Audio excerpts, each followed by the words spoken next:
Okay, good afternoon, everybody.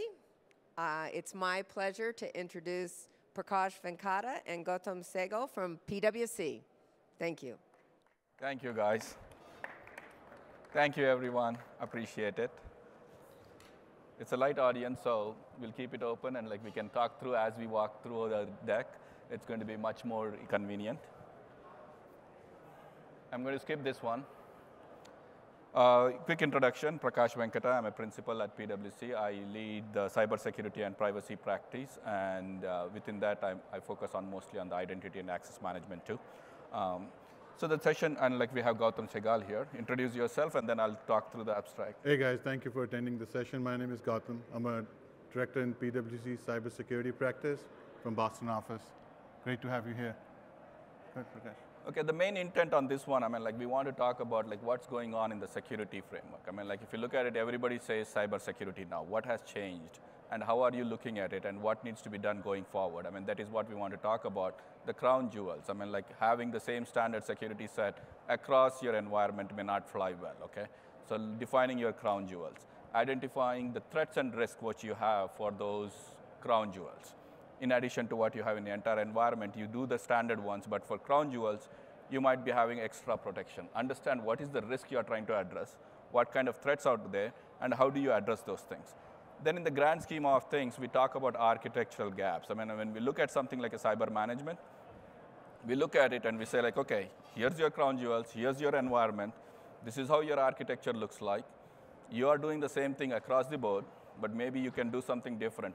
Whether it's a segmentation, whether it's something else, those are the things we talk about, and we say what kind of tools, what is that you need to have in place is what we talk about. And once we have that discussion and we create a roadmap saying that it's a cyber resilience. Remember, we all get sick. How long have we been on the earth? Yet we get sick.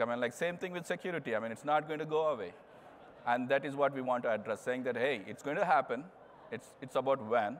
Are you prepared? Just like you take your multivitamins and you do all the extra precautions, you do all the things, yet you get sick. When you get sick, can you come back and run your business without falling apart? That is what we want to talk about in this session. So the agenda is the changing nature of threats. We want to give a little bit of briefing on that one. And the regulatory and compliance forces. A lot of times we say, security at some point, everybody is more concerned of compliance than making it really secure. And I'm sure, being you security professionals, you understand that. It's more about pleasing the internal audit than saying, am I secure?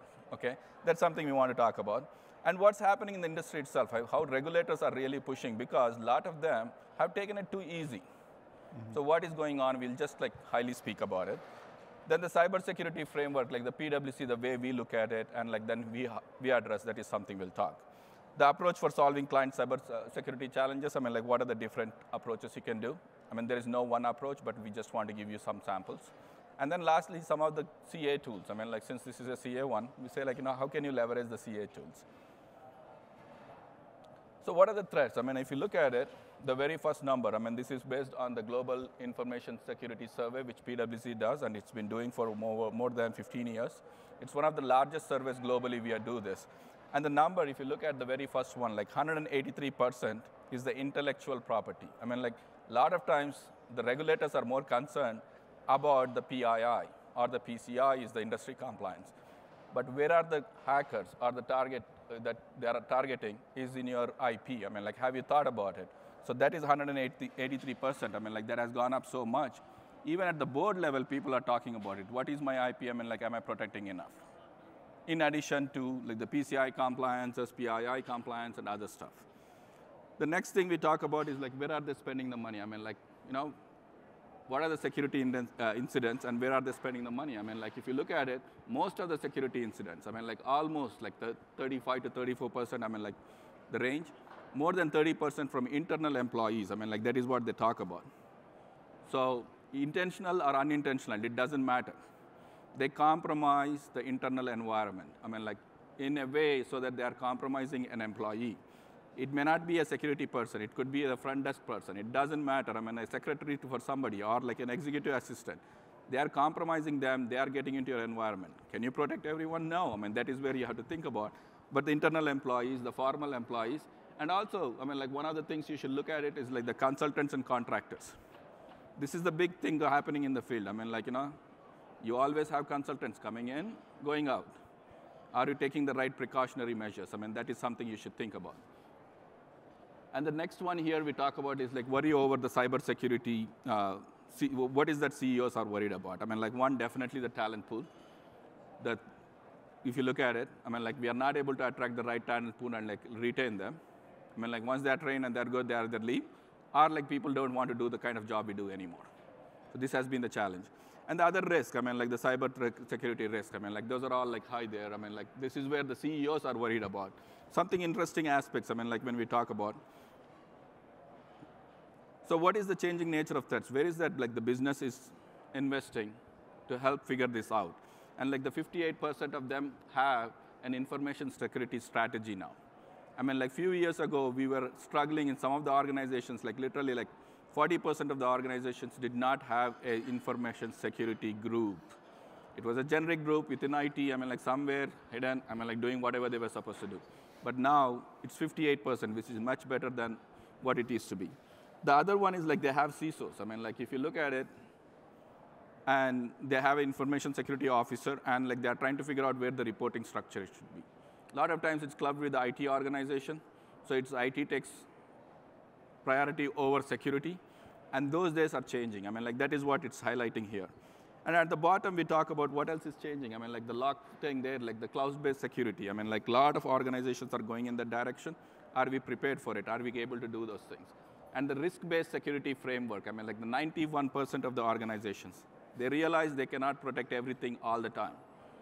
So they are saying, can I go with the risk? I mean, like, where is my highest risk? How can I protect that instead of putting blanket controls across the environment?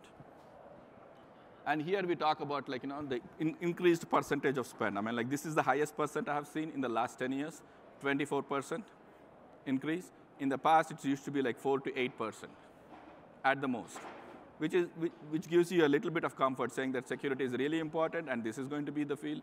In next 5 years, I mean, like, huge investments are going to happen, and we need to think as to where we really want to invest. I mean, like, we don't want to, like, buy the tool because we like it. Saying that what is the risk we are trying to address? What is the business benefit out of it? Am I protecting the enterprise? That is what we need to talk about. And this is something, I mean, like the regulatory and compliance forces of the industry. It's just a high-level field. I mean, like most of the organizations, in some way or the other, you are playing in the global field. And within US, I mean, the kind of regulations you have, I mean, like the color chart there, the heavy regulations are in red. The robust is like little lighter red color. And the moderate is the yellow, and limited is green. I mean, like you can see some of those Asian countries, it's a lot more greener. And same thing in the South American countries. But US and Europe, it's heavily regulated. So you have to understand what's going on. I mean, if your company is thinking of expanding, understand the risk, what you have in those aspects. And on the other side, I mean, like the data security regulation coverage, okay? The incident response is becoming a big thing. I mean, like, if you haven't done so far, I mean, like, just get a retainer. I mean, like, if you have to go out and do something, think about those lines, and then like those guys at least will help out with the regulations that you need to do. Because each state has its own regulations within US you need to comply with. If not, there will be huge fines. And if you are doing any business outside the country, you need to understand that too. And like saying that what is the loss, how are you going to address it, and how do we communicate this across? You cannot call a breach unless you realize it's actually a breach. I mean, like, so in that case, you have to decide when do you call a breach depending on the organization you're on. With that said, I'll give it to Gautam to speak about PwC's Cybersecurity Framework. Thank you, Prakash. So Prakash gave a good overview about the numbers and the metrics, what's happening in the industry. So let's talk about a little bit about what are we doing about it, how are we addressing this problem. So we're taking a multi-tiered approach. Not all organizations don't want a similar approach, but it's a tailored approach for every organization.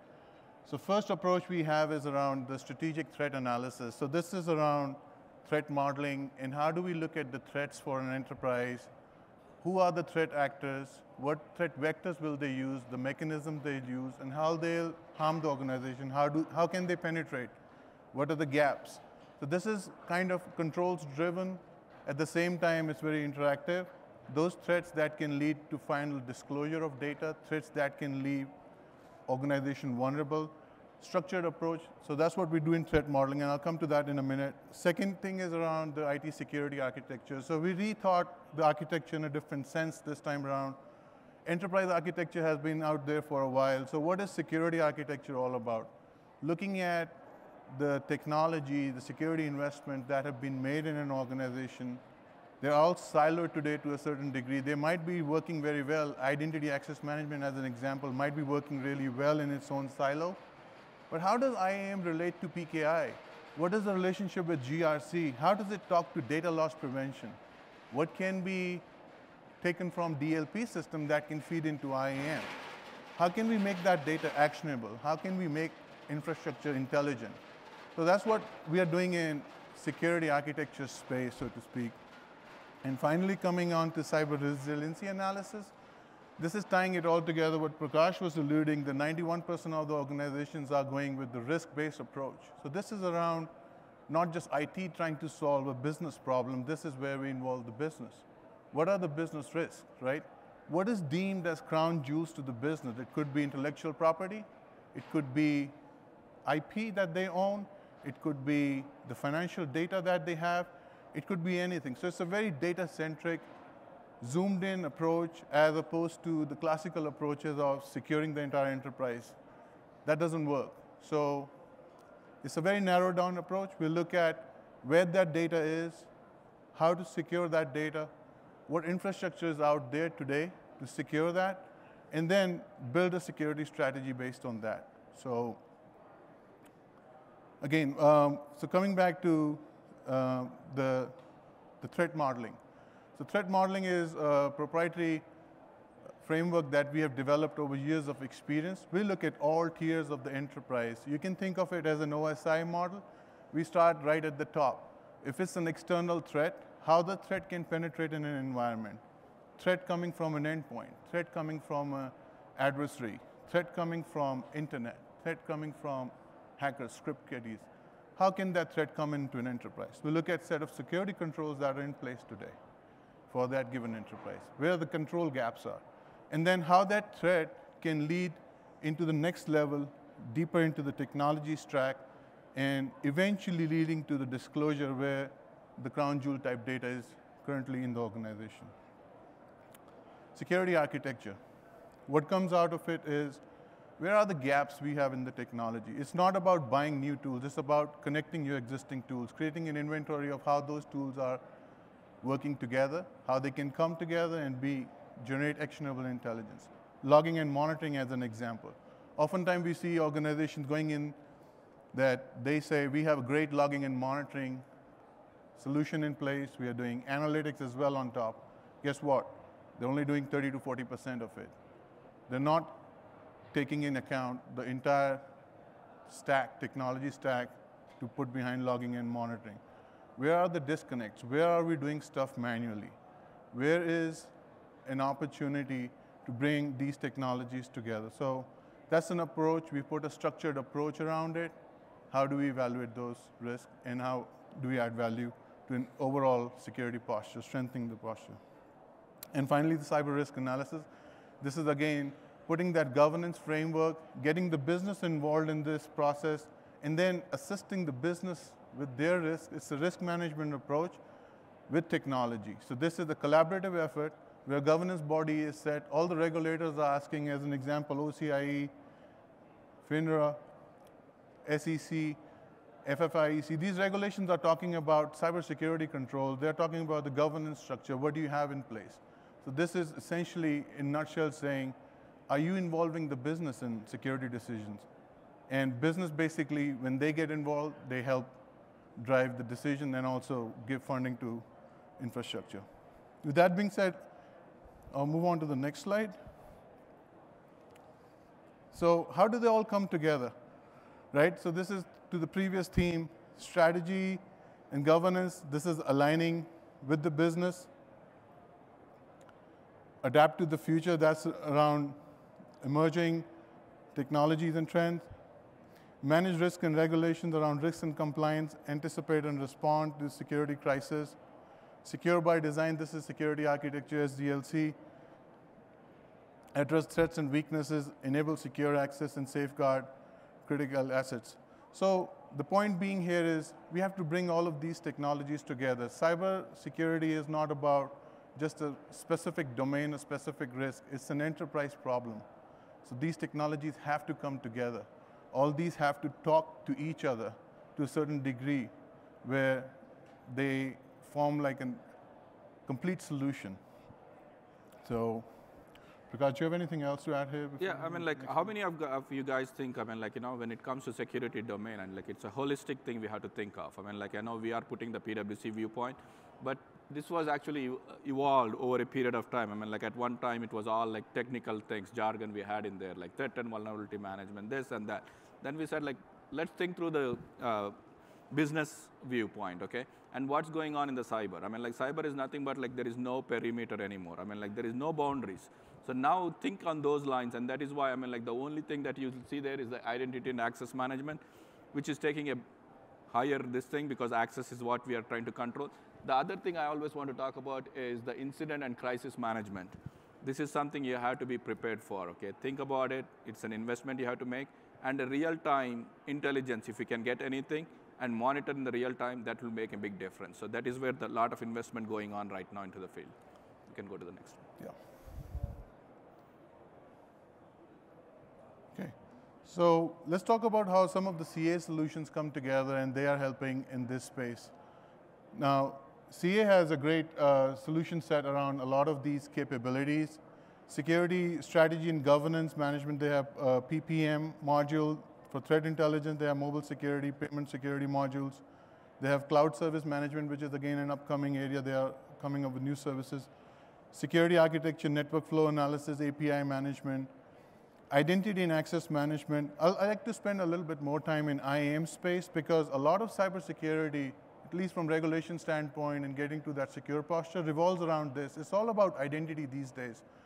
Insider threat, what Prakash alluded upon, even the research analysis, our analysis also showing that insider threat, looking at it, what it is. Insider threat is all about a malicious user who may have done something with a bad intent, or a malicious user could also be somebody who didn't do anything intentionally, but it came out to be malicious. It harmed the organization.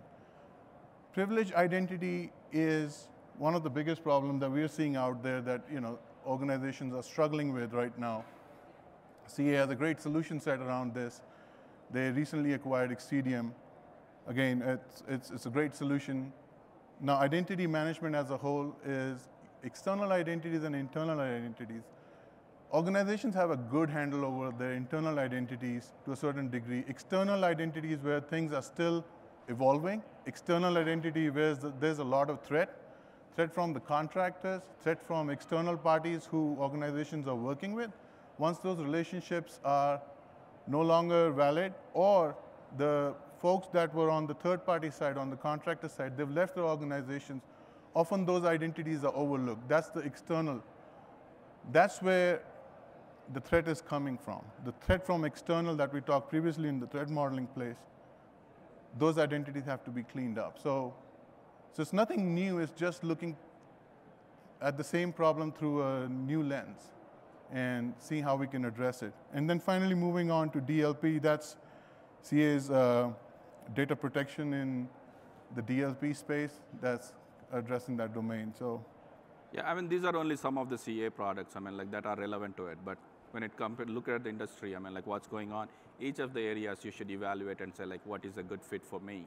And there's a lot more going on. For example, threat intelligence and vulnerability management. Vulnerability management and the patching, that's standardized. I don't think you should even be thinking and worrying about it. Mm-hmm. It's the threat management what you have to think about and invest a lot more. Am I able to do it in real time? And where do we need to do the feeds? And also the industry-wise, one thing we are noticing that has changed significantly, people are willing to share the information. And actually government is pushing to say, this is not something we'll try to penalize you guys, okay? Share the information so that you can be better prepared. Somebody got a denial of service attack. How did they do it? If you have that information, at least you can protect, because most of these guys, they do it once, they do it 100 times the same thing. Can you be better protected? And sharing that information is going to be important. And same thing like FS, ISAC, that is in the FS industry. they actually publish every day, I mean, like what's going on. Take the feed into your own internal SOC or your managed security provider. Can they correlate that information for you guys and provide a lot more intelligent alerts rather than like, sending another alert to you? So those are the things we should be talking about. And when it comes to strategy, governance, and management, this is the place we need to figure out, the governance structure. A lot of times under IT, I mean, like what's going on? I mean, like IT projects take priority, security becomes secondary. In the secure SDLC we talk about, I mean, like yes, we all talk about it, but in the end, when they find a vulnerability, they say like, is it really high? I mean, like let's put it in. If something goes wrong, that's when they say like, security guys didn't do their job. No, we had a report, I mean, here it is. But it's just a challenge. I mean, like, so changing that one, like the governance structure, who you want to report into, how much investments are going, and trying to figure out what is best to the organization is what we have to think about. And almost all the organization, including the NIST framework, which talks about annually you need to do that risk assessment and say, where are you making progress, and can we take it to the next level is something we should talk about. So with that one, I mean, like, we conclude. I mean, like, we'll open it up for any questions. If you like to, we would be happy to answer. And if you have any questions, I do have a microphone. Come on, where's your question? Promise to give me a pen this time. I'll ask 5. Okay, identity space. I know we always think of human as an identity, and we are going into IoT. Where human will become very small percentage of this. So how do you see industries going there, and what are they trying to do? Okay, so actually a lot of investment is going into the IoT space of IoT space, okay? The whole identity, I mean, like when we say identity, is not just the human identity, even the asset identities we are talking about. Now each one gets its own IP address. And what happens to that information? I mean, like, do you want to share, like, for example, the Nest thermometers. You have it, I have it, everybody has it, I mean, like, no big deal. But if this information I can get for 100 people or like the entire city, and I increase the temperature at the same time to 4 degrees more than what is supposed to be expected. The electrical lines, I mean, like those things, I mean, like those are the things we have to worry about. And that is where we are trying to figure out, how do you manage it?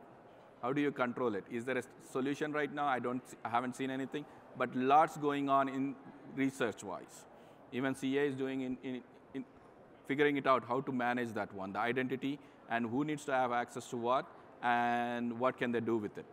And so some of the protocols like SCIM, and they're evolving. They're not there yet, but they're trying to solve that problem, the lightweight identity provisioning. And another thing in the IoT space and the sensor technology sort of space is how do we extend these systems to manage that whole IoT infrastructure. So systems are also evolving. They're not an enterprise class system today that can kind of do that effective management of your IoT infrastructure out there. But I think this is an evolving space, and SCIM and protocols like that, they're coming up. Hopefully, in a couple of years, there should be a little bit more mature space from a tools perspective as well. So REST APIs, those are more on authentication side of the house. But yeah, this is up and coming. But yeah, it's a good area. Yeah, you were talking about, I think it was about external identity management as not being as mature as internal, but what do you think is going to happen with strong authentication? Because certificates have been around for 20 years, but no one uses them. My bank would have given me one to authenticate a long time ago if it was easy to do.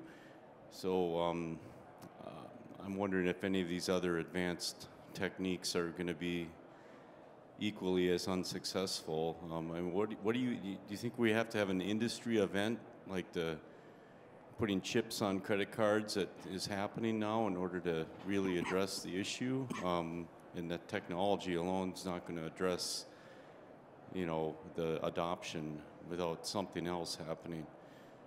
So that's a very good question. Actually, the strong authentication space is moving in kind of 2 directions right now. It's the fraud detection, the velocity, and the real-time fraud detection bundled with it. Because having a second piece of the identity, if you don't have anything as in hardware, these days it's all modern software based, it can still be compromised. But having the fraud detection capability, like in CA, they have Authminder and web-minded solutions, right? They can do a real-time detection. They can do device fingerprinting. So I think going back to where the time you're mentioning PCAS certificates, that's not going to be viable because given the infrastructure and the type of devices that are coming in the market, we're talking watches now. We're not even talking mobile phone, right? So installing something with a nature like a certificate is not going to be feasible.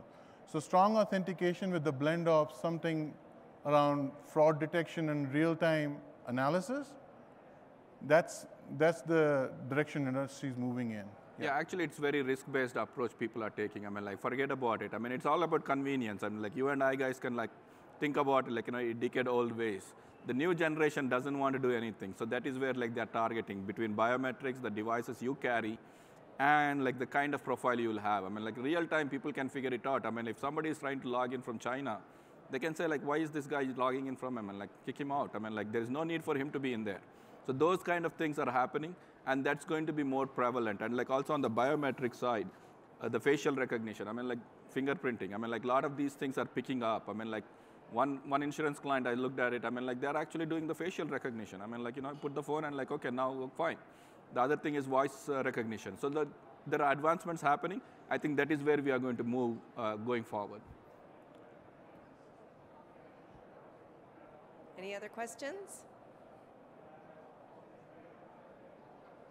Okay. Okay. Thank you very much, guys. Thank you, guys.